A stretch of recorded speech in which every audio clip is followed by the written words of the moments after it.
नमस्कार, मैं रूपा रजक सदीनामा की ओर से आ गई हूँ लेकर 14 जुलाई 2026 का संपादकीय, जिसका शीर्षक है श्री नरेंद्र कुमार वर्मा, एक प्यारा व्यक्ति, जिसे कलमबद्ध किया है हमारी सह संपादक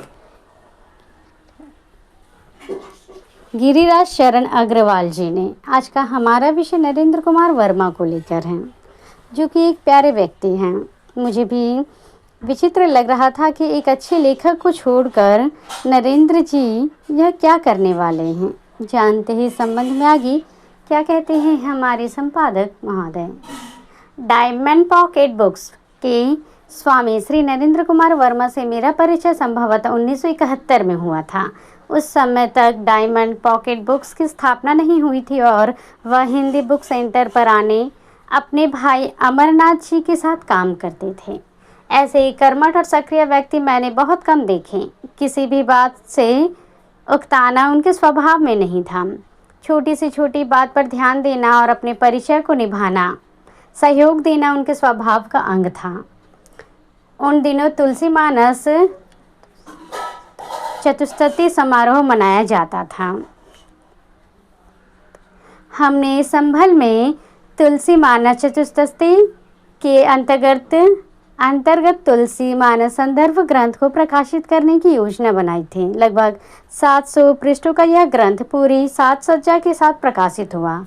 क्योंकि इस ग्रंथ का आवरण बनाया जाना, इसलिए मैंने नरेंद्र जी से यह आग्रह किया कि कृपया आप अपने संपर्क सूत्र के माध्यम से किसी डिज़ाइनर से इस ग्रंथ का आवरण तैयार करवा दीजिए। उन्होंने सहर्ष मेरी बात को स्वीकार किया। तुलसी मानस संदर्भ का बहुत सुंदर और आकर्षक आवरण तैयार हुआ। उसके बाद नरेंद्र जी से मेरा संपर्क लगातार बना रहा। जब डायमंड पॉकेट बुक्स की स्थापना हुई तो दरियागंज के क्षेत्र में उन्होंने अपना कार्यालय स्थापित किया। डायमंड पॉकेट बुक्स के माध्यम से मेरी अनेक पुस्तकें प्रकाशित हुई। शब्दकोश निर्माण की योजना भी उनके ऑफिस में बैठकर ही बनी।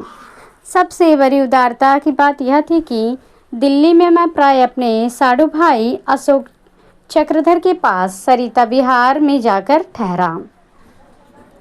नरेंद्र जी अपने घर जाते समय, जो कि सरिता विहार की विपरीत दिशा में था, मुझे अपनी कार से वहां तक छोड़ जाते थे। नरेंद्र जी का व्यवहारिक या व्यावसायिक दृष्टिकोण बहुत स्पष्ट था। एक बार मैं उनके कार्यालय में बैठा हुआ था, तभी एक बड़े उपन्यासकार, जिनके उपन्यासों की उस समय लाखों प्रतियां बिकती थीं, नरेंद्र जी से मिलने आए।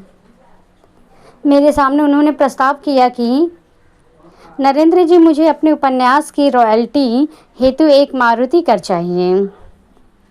नरेंद्र जी ने कहा कि यदि आपकी रॉयल्टी इतनी बनती है कि आपको मारुति कार दिलाई जा सके तो अवश्य दिलाएंगे, लेकिन यदि यह रॉयल्टी इतनी नहीं बनती तो उसे दिलाना संभव नहीं। इस पर लेखक महोदय भड़क गए।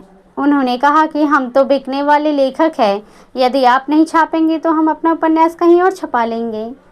नरेंद्र जी ने बहुत विनम्रता से कहा कि आप जहां चाहें अपना उपन्यास छपाएं, मुझे इससे कोई आपत्ति नहीं।